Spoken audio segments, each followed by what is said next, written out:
Joining us tonight on the Ed Show, Vermont Independent Senator Bernie Sanders. Senator, good to have you with us tonight. Who are the winners? Who are the losers? How do you call it right now? Well, the American people are the winners and the Republicans are the big losers.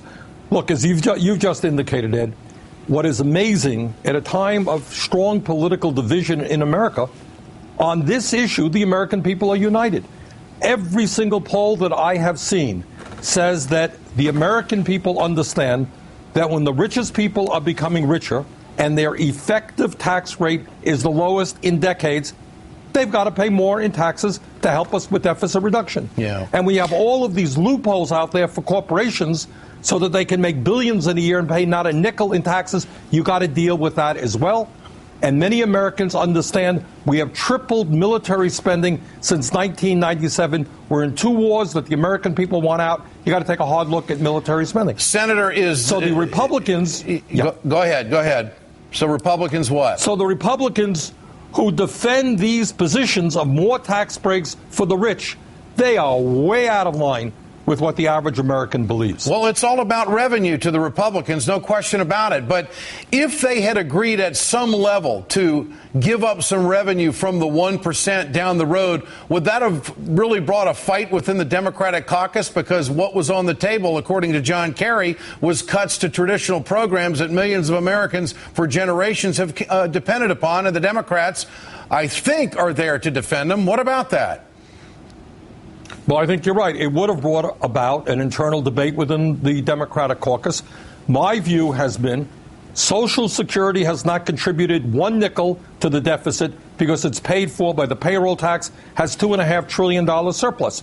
I will continue to fight to make sure that we do not cut Social Security and tell people who are living on $14,000, $15,000 a year, who are getting older, getting sicker, that they have got to be the people that do deficit reduction.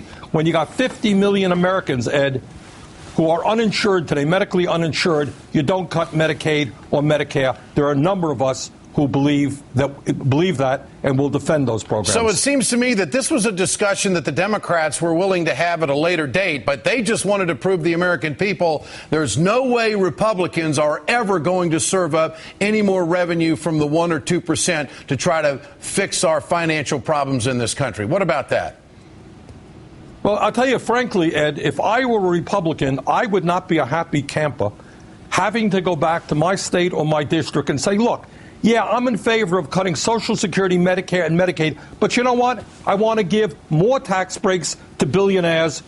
I want to protect corporate loopholes for large corporations. And you know what? Maybe we should spend more money on the military. That is not a position that I would like to defend because I think the vast majority of the people in this country disagree with those ideas. How do you think Senate Majority Leader Harry Reid has played all of this? Has he proven his worth in gold by putting Democrats on the super committee that just would not cave on the big 3? Well, I think Senator Reid has done a very good job in making sure, in fact, that in this instance, Democrats do not cave. They protect the needs of the middle class and working class of this country. And I think it's the right thing to do from a public policy point of view. And I think he has isolated the Republicans who now have to defend an absolutely untenable position. Republicans say President Obama wanted the super committee to fail. Here's Senator Marco Rubio of Florida. Here it is. I do believe that there's such political strategy involved here. And I certainly think the president would like to run against the do-nothing Congress. What about that? You agree with him? No, I don't think the president wanted this committee to fail. None of us wanted the committee to fail. What the president wanted is some justice here. He wanted to do what the vast majority of the American people wanted him to do and ask the wealthiest people and large corporations who up to this point, Ed, have not contributed 1 nickel toward deficit reduction. That's what the president wanted. He was right. The Republicans on this issue are way out of touch with ordinary Americans. Vermont Senator Bernie Sanders, always a pleasure. Thank you, Senator. Appreciate your time tonight.